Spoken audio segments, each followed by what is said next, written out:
Siyempre, bilang panimula ng ating programa, binabati ko muna ng isang magandang hapon ay itong ating mga subscriber, ganoon din ang ating mga follower. Isama na natin ang ating mga yung tinatawag na viewer. Oo. Siyempre, tayo mga vlogger, pagka nag-create tayo ng content tulad nito, wala naman tayong pinipili kung ano ang pwede nating i-vlog. May mga pagkakataon na nagla-live tayo sa mga karsada, pag may nadaanan tayo na hindi magandang pangyayari, nakakatulong tayo sa ating mga taga-media, sa larangan naman ng social media bilang mga vlogger. At sa totoo lang, kasi ang layunin natin bilang mga vlogger, makapagbigay ng magandang impormasyon sa ating mga mamamayan. At the same time, makatulong sa kanila. Diba? Tama? Sa totoo lang, minsan sa mga tunay mga taga-media, yung mga minsan nauuna pa tayong magbigay ng impormasyon sa mga pangyayari. Lalo sa kalye. Diba? Pero basta gagamitin lang natin ang social media sa mabuting paraan. Huwag lang doon sa kalokohan na makakaperwisyo sa ating mamamayan o sa ating kapwa. Tayo nga, pinahintulutang magamit ang social media sa mga ganitong pagkakataon basta't makakatulong at makakabuti sa ating mga mamamayan.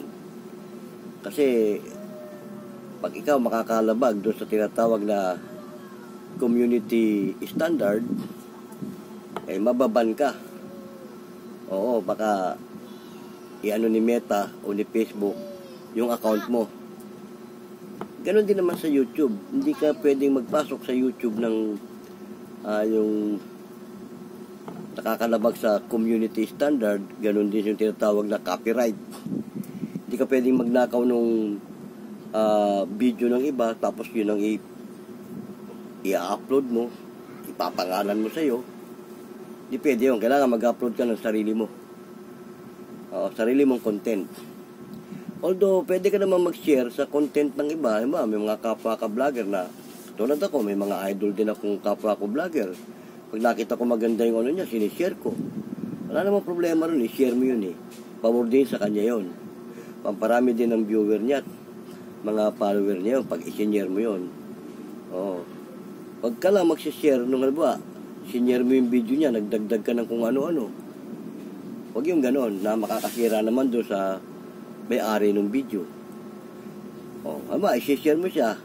Pwede kang maglagay ng caption na mas makakabuti doon sa ginawa niya. Ako minsan ganun pag nagandaan ako doon sa ng video ng idol ko, bago ko i-share yun, naglalagay ako ng caption na pabor naman sa kanya. Huwag ka lang maglalagay ng caption na mapapasama yung may-ari ng video. Di ba tama? Siyempre, idol mo siya, ba't mo siya pasasamain? Ganon. Tsaka bawal kasi yun yung video na may video gagamitin mo. Bawal yun. Kailangan ano ka ng sarili mong video. Tulad ito, sarili kong video to. Ko-content ka. Kaya nga, kung mga kapwa natin vlogger, may kanya-kanyang criteria yan o sistema ng kanilang pagbablog. May mga idol time vlogger sa larangan ng Ghost Explorer, Ghost Hunter. Yun. May mga idol time vlogger na sa larangan naman ng broadcaster o etc. Kung ano-ano mga pangyayari sa kalsada. Yung nagbibigay ng impormasyon tungkol sa traffic. Yung mga nagbibigay ng impormasyon tungkol doon sa mga bawal na lugar na pinupuntahan ng mga Ganon. May kanya-kanya kasing content ang ating mga vlogger. Tulad ako, ang content ko, mga ganito lang, talkies. O para tayong broadcaster na nagdi-discuss ng ganito. Kapag may magandang impormasyon kaming tungkol sa trabaho namin, dinidiscuss ko. Para malaman naman ng mga mamamayan natin kung anong sistema namin at kung anong trabaho namin bilang mga lupon, tagapamayapa sa bawat barangay. Lahat ng mga lupon sa bawat barangay, sama silang barangay naroon, iisa ang aming sinusunod na kumbaga yung guide namin. Kasi bukod sa libro ng Katarungang Pambarangay na doon namin ibinabase yung aming trabaho, meron kami mga seminar. May nagkakandak ng seminar sa amin, mga tiga-DILG, para maano kami ng tamang proseso kung paano yung sistema ng mga kaso-kaso. At yung mga nagsiseminar sa amin, hindi basta-basta. Mga karamihan dyan, mga attorney, meron judge, mga tiga-DILG yan. At yung iba naman, mga retiradong speaker namin tungkol sa larangan ng batas. Kasi kumbaga, hinuhubog kami dun sa tamang sistema ng pag-handle ng cases. Although barangay cases lang ang aming saklaw, dahil pag hindi naman saklaw ng aming kapangyarihan, hindi naman namin pwedeng i-handle dahil technical kami. Ang ina-handle lang namin yung nakapaloob sa Katarungang Pambarangay na kaso, yung tinatawag na barangay level case. Kasi pag hindi na barangay level case yan, hindi na namin pwedeng pakialaman yan kasi ayun, mahirap yan matitechnical ka dyan, baka una ka pang makulong doon sa hinawakan mong kaso. Pag na-technical ka. Kaya akala ng iba, ang trabaho namin bilang mga lupon, napakadali lang. Pero hindi nila alam, mahirap din. Tulad itong inyong lingkod, noong nakaraan. Sa meeting namin, tinira ako ng mga kapwa ko lupon. Dahil kasi nga, akala nila may pagkakamali akong nagawa. Dahil in-entertain ko yung isang reklamo na hindi naman saklaw ng aming kapangyarihan. Kasi binasi ko lang naman din yun doon sa nagturo sa amin yung tagapagturo. Sabi nila, wala kayong tatanggihang reklamo, ano man yan. Kapag dumulog sa inyong tanggapan, huwag nyong tatanggihan. Pero, sabi niya, huwag nyong pakikialaman at hindi kayo ang tatrabaho. So, ganun ang ginawa ng inyong lingkod. Pinakialaman ko yung in-entertain ko yung yung complainant, pero hindi ako ang trumabaho. Kumbaga, in-accept ko lang yung kanyang reklamo kasi ang sabi, kunin mo yung pangalan ng nagreklamo, kunin mo yung pangalan ng inireklamo, kunin mo yung detalye ng reklamo, oras, petsa, araw, kaya kung anong buwan. Tapos, ang turo, gawa mo ng note sa baba, ibato mo sa mga kinaukulan na kung saan sila nararapat dumulog. Although hindi ko nagawang ibato yun sa mga kinaukulan dahil nga kasi yung time na pangyayari yun, pero napaliwanagan ko yung complainant, sabi ko sa kanya, hindi yan saklaw ng aming kapangyarihan. Sige, i-reset natin to at isasangguni ko to sa aming grupo. Kasi hindi naman pwedeng magdunong-dunungan ka lang sa sarili mo. Kailangan yung umbrella, saklaw ka ng umbrella. Sanggunihin mo yung mga kapwa mo lupon. Lalo na ang barangay captain at ang secretary. So, ganun nga ginawa ko. Sabi ko sa kanya, i-reset natin to next week. Bumalik ka rito para malaman mo kung ano ang magiging desisyon. Pero kasi siya humihingi ng certification to file action, alam naman daw niya na yung reklamo niya hindi para sa barangay. Kaya humihingi siya ng certification to file action para iakyat sa taas. Ang hindi niya nalalaman, hindi nga kami pwedeng magbigay nun dahil hindi naman namin saklaw ang kapangyarihan nung nirereklamo niya. Kaya sabi ko sa kanya, hindi ako pwedeng magbigay ng certification to file action sa'yo. Antayin mo ka ko yung ng aming secretary, bibigyan ka ng note para malaman mo kung saan mo dapat idulog yung iyong problema. So, wala akong technical doon, wala akong nagawang mali. Tinupad ko lang yung sinabing tanggapin nyo, entertainin nyo, in-entertain ko. Kasi, naka-duty ka dyan, tapos may lumapit sa'yo, tatanggihan mo. Anong silbi mo dyan? Para kang tao-tauhan dyan, di ba? Tinuro naman kung paano gagawin mo. Hindi naman sinabi na, sige, trabahuin mo yan, bahala ka na dyan, kung ano mangyari dyan. Hindi naman ganun Ang sabi, kunin mo yung pangalan nung nagrereklamo, first step yon. Pangalan din ng nirereklamo. Ang second step, kunin mo yung detalye ng pangyayari. Ano-ano ba yon? Petsa, buwan, oras, at kung anong araw. Para may detalye mo doon sa sistema ng kanyang reklamo. Yun. Ang first step, yung pangalan ng nagrereklamo at yung nirereklamo. Ang second step, kukunin mo yung detalye ng pangyayari. Ang third step nun, gagawan mo na siya ng note sa baba, ita-turn over mo siya sa mga kinaukulan na kung saan siya nararapat dumulog. Yan, ganun po. Ayun lang po ang hindi ko nagawa dahil kasi ayoko namang sarilinin. Gusto ko kasi meron kaming JC sa grouping ng aming senior ko sa JC namin yung naging sistema ng pag-entertain ko doon sa complainant. Dinitalye ko pa yung pangyayari kasi hindi magkasundo yung magkabilang panig. Kaya later on nakalagay doon sa JC namin na isinend ko, walang malinaw na napagkasunduan ang magkabilang panig. Oo. Dahil ayaw pumayag ng isa, ayaw pumayag din ng kabila. Ayaw pumayag nung nagrereklamo sa gustong mangyari nung nirereklamo. Ayaw din pumayag nung nirereklamo sa gustong mangyari nung nagrereklamo. Ang short na usapin nila, family.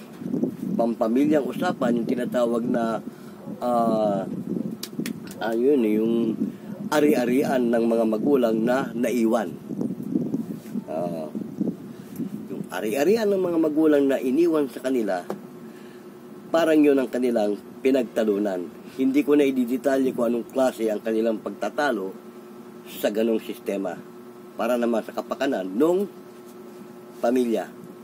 Basta siyempre, normal naman kasi sa magkakamag-anak o sa magpapamilya na pag may naiwan ang kanilang magulang, sila nagtatalo.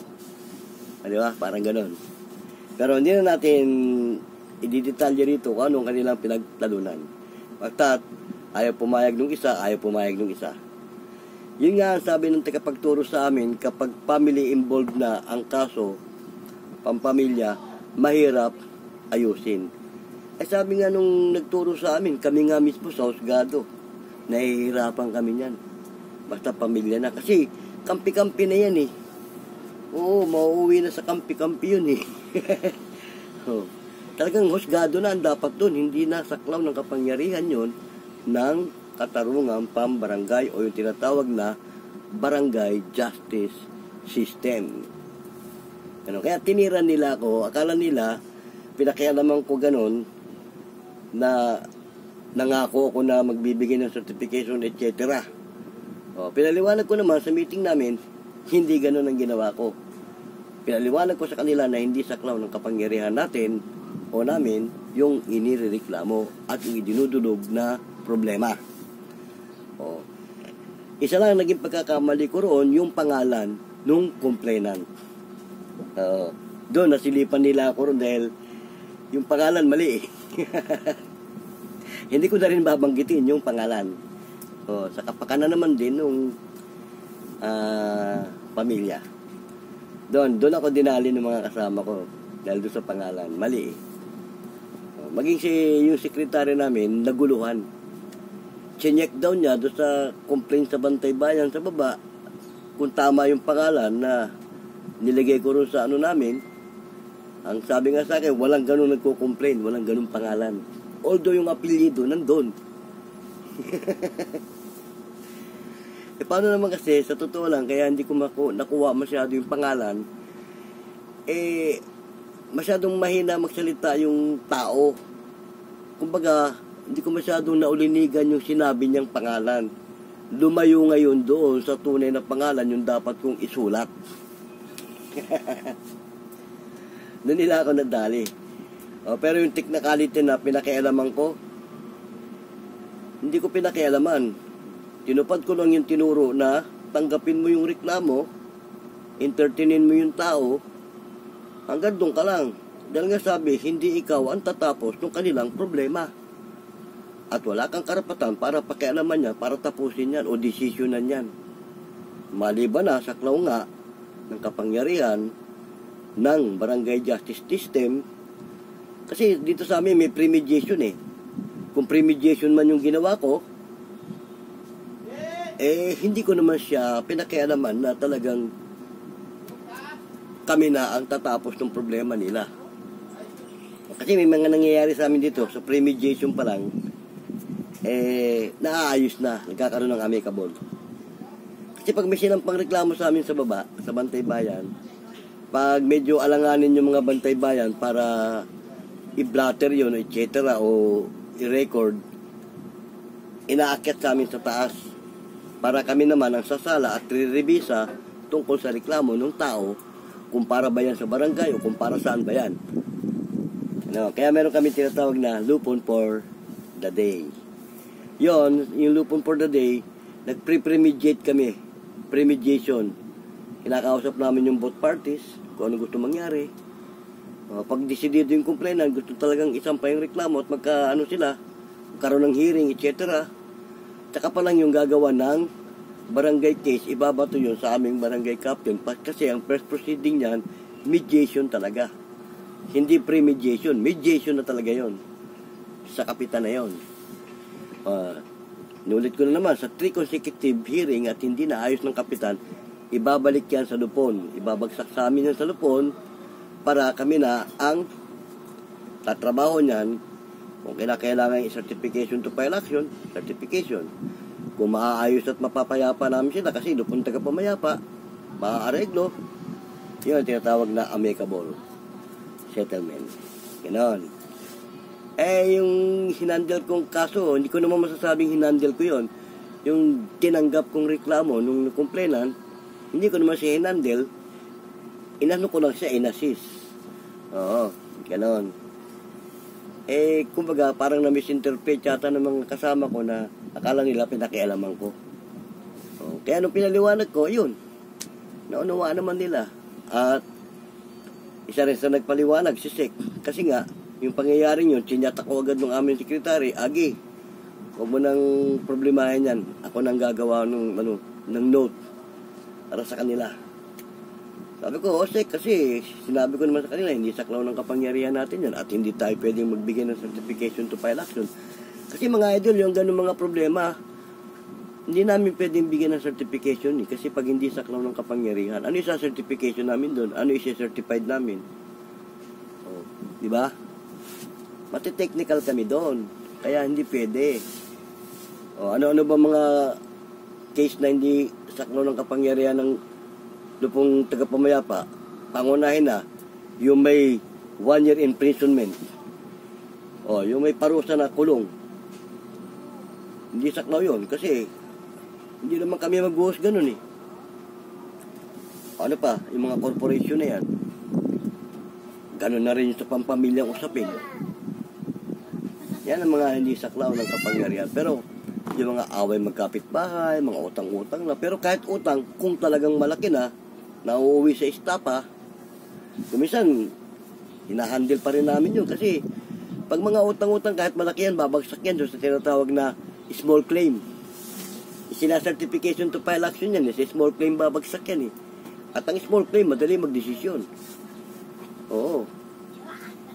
Ganon, pwede pa rin yung mga ganong utang. Pero mo small claim yun, pero ang laki ng saklaw. Million, small claim pa rin, Sipin mo yun. Ganon katindi. Million ang pinag-uusapan na, pero small claim pa rin. Kaya hindi namin pwede pakialaman yun na kami magdidesisyon. Isa-certification to file action namin yun. Basta ganon na kalalaki ang usapin. Ano pa? Na pwedeng i-certification to file action. Yung mga, halimbawa, nagkanakawan.